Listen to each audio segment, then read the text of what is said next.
Hello, this is Myra Elaine on the Buying Space channel. Today I'm doing the Adult Bible Studies Summer 2024 Finding Balance, and it's divided up into 3 units, and we are on the unit of celebration. This is the second lesson in celebrating. The first one was unit was about work. The second one was about rest. So we're coming to the lesson called Holy Feasting. And if you listen to me on my Torah readings, I've talked about the Jewish feasts quite a lot. And we're coming to that time of year where it's fall.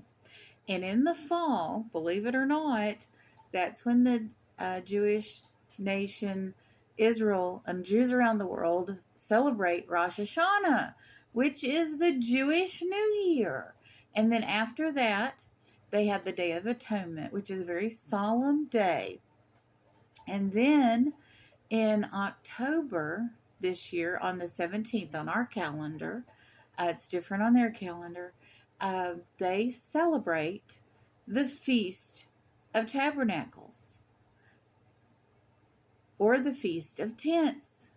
And Jewish people all over the world go out and live in little huts, just like they did when they were in the desert, in the wilderness, the 40 years from the time they left Egypt to the time they came to the Promised Land, to remember at the time of harvest, when there is plenty, to humble themselves, to know where they started out, and to celebrate the protection of God on them those 40 years, and bringing them out of their bondage to independence. The focal passage is Leviticus 19, 23, and 24, and Deuteronomy 14, 22 to 29. The background texts are Leviticus 23, 33 to 42. And that's what I'm going to read today, one of the background texts. And Deuteronomy 14, 22 to 29 is also background text. The purpose statement is to consider how sacred feasting can celebrate God's presence with us. And Israel does feast more than several times a year. They have a whole liturgy of celebrations. And in this celebration,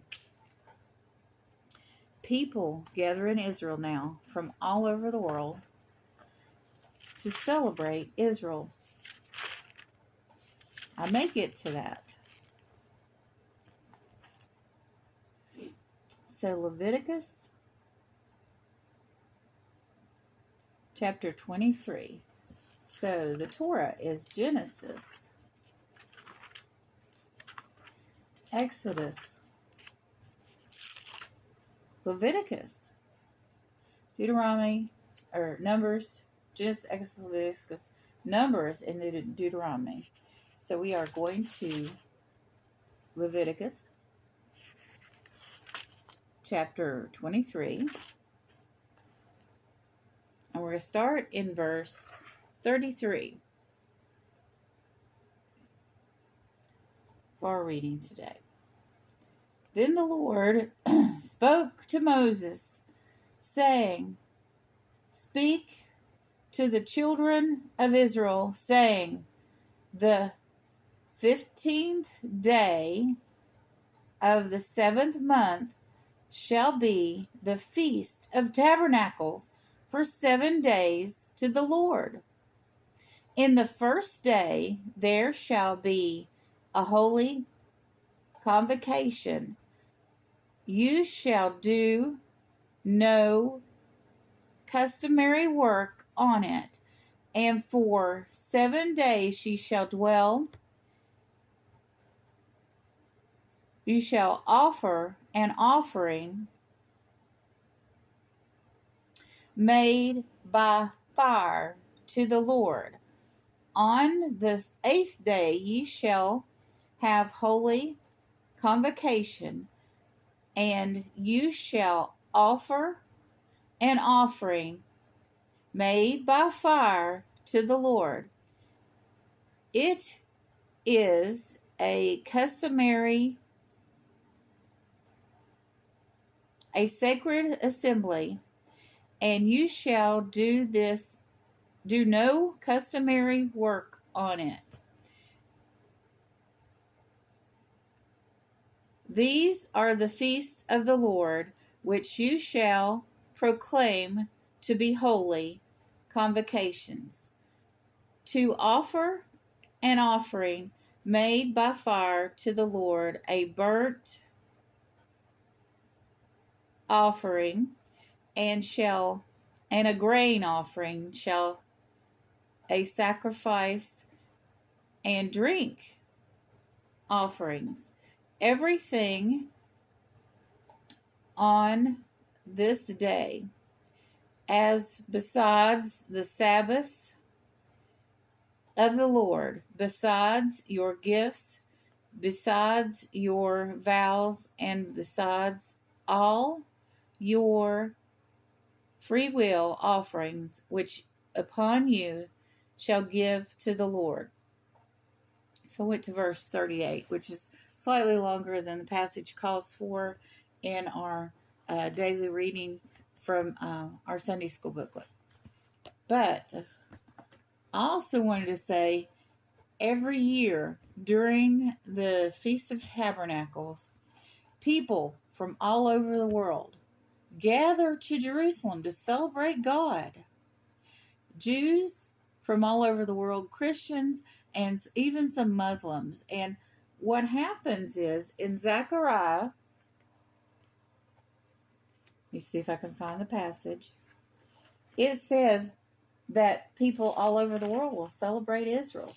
And that is prophetic. And it's like that prophecy has come true.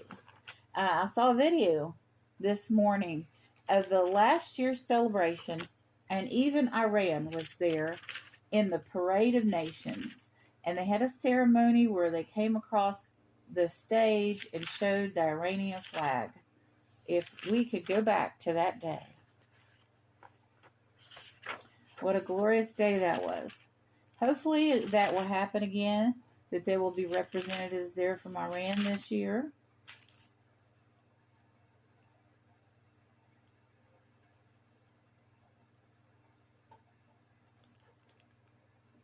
And everyone will celebrate Israel.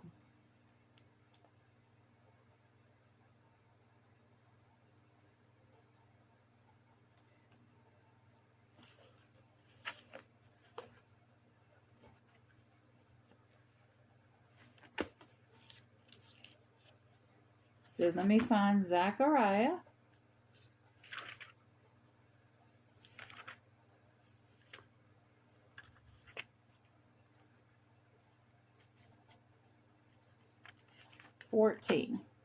I don't know how much of it is inclusive in this.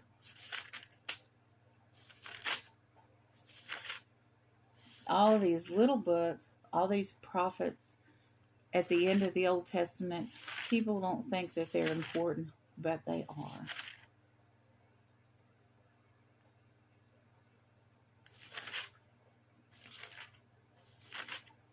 I'm reading this before my coffee. My apologies.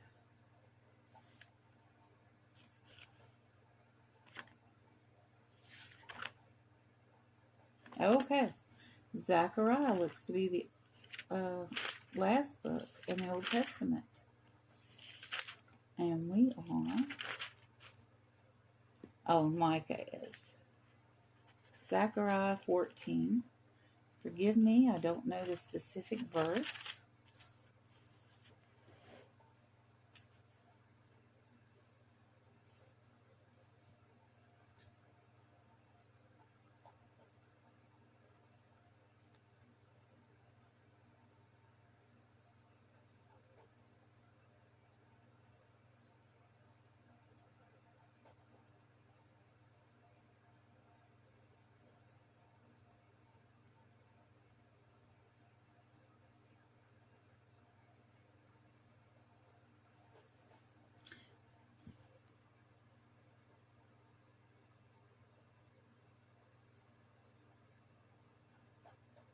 There's a lot of prophecy in here.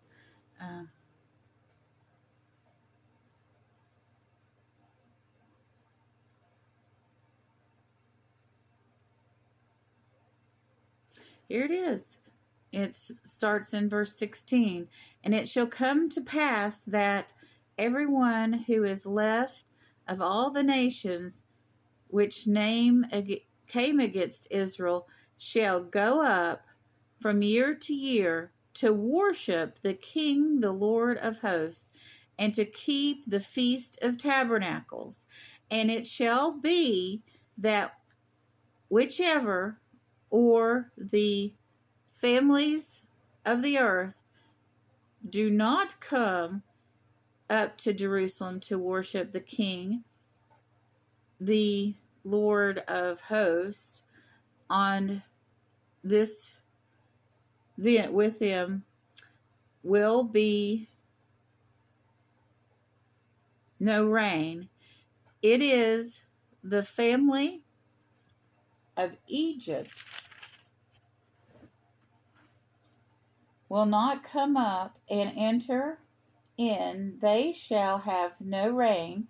They shall receive the plague with which the Lord strikes the names who do not come up to keep the festival of tabernacles. This shall be the punishment of Egypt and the punishment of all nations that do not come to keep the Feast of Tabernacles. In that day, holiness to the Lord shall be engraved on the bells of horses. The pots in the Lord's house shall be like the bowls before the altar.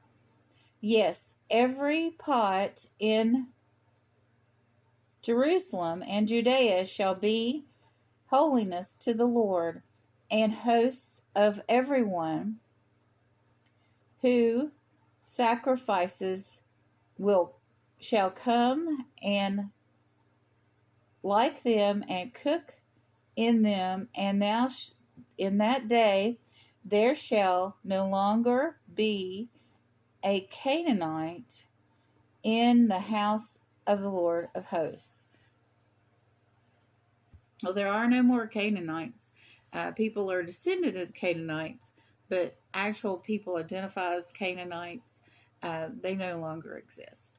And this day of celebration is this wonderful. They have a big parade in Jerusalem, and all the nations, to my knowledge, came last year. They showed, like I said, they showed a video of Iran walking across the stage with their flag at the ceremony. And that's so wonderful. But in the days of Jesus, this was one of the three feasts that everybody came to Jerusalem to celebrate. So Jesus, his cousin John the Baptist, and his priestly father, father who was a priest, the whole family would have come to Jerusalem to worship during this festival. And Jesus and his family would have lived in a tent or a hut that week made of palms. The celebrations in the synagogue, they have like a little walk around or walkabout where they hold palms and different vegetation from the wilderness during that time.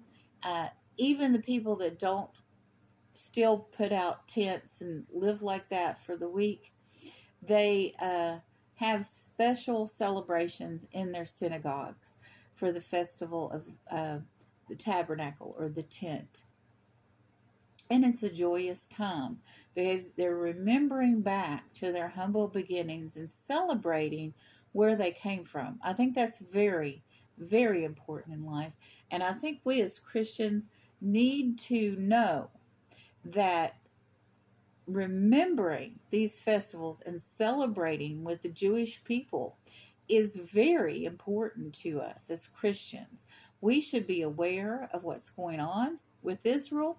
We should be aware of their history because their history is our history. Spiritually, we are also the seed of Abraham. Of course, not physically.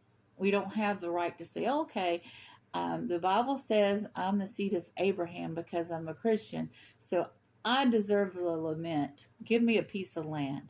No, it doesn't work that way. We are not genetically, well, some of you might be, the seed of Abraham, but we are spiritually, and we are connected with the Jewish people. And those of you out there that hate on the Jewish people, God help you. You heard what the Bible just said about the nations, not just individuals, but the nations that do not go celebrate Israel during the Feast of Tabernacles, that aren't represented there, that reject going there,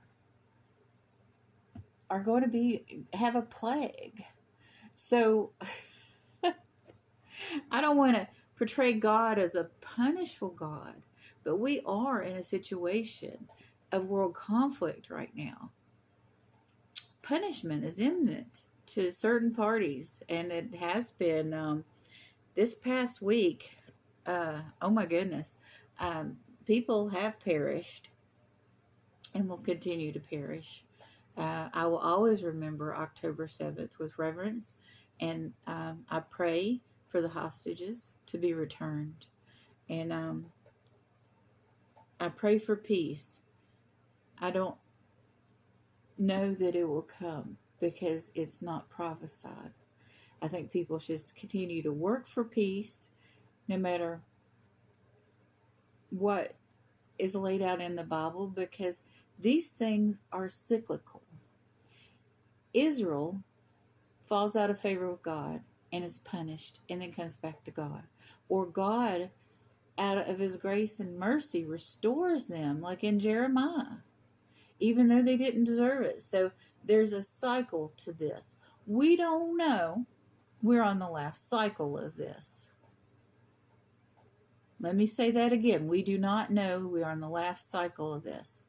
The Bible says we do not know the day or the hour. So let's not assume that it's like some people are, that it's, September 23rd, 2024. I would never ever pick a date. There are people that are picking that date for the end of the world.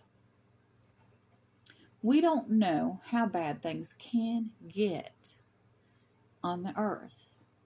What we are experiencing now might be a picnic. Because I remember saying in 2023, oh, this is the worst year ever.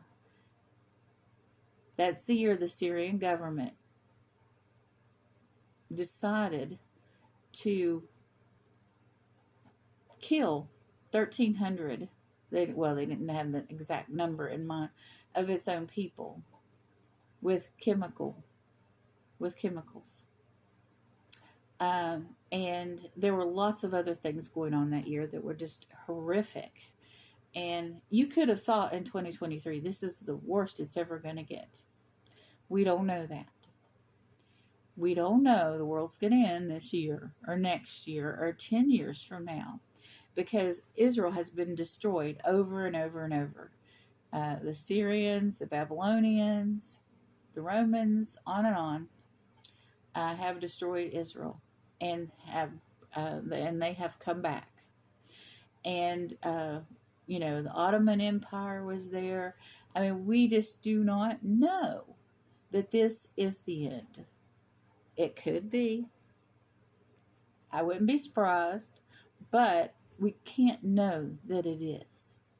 Another destruction and another rejoining could happen. So if Israel falls, I do not want you Christians out there to be dismayed. Well, dismayed you can be, but do not give up hope in God. It's something that's happened before. It's something that'll happen again. But do not think that the Bible is wrong if it doesn't happen this year or next year. Because this has happened over and over. Please pray for all of us. Have a wonderful and blessed day, everyone.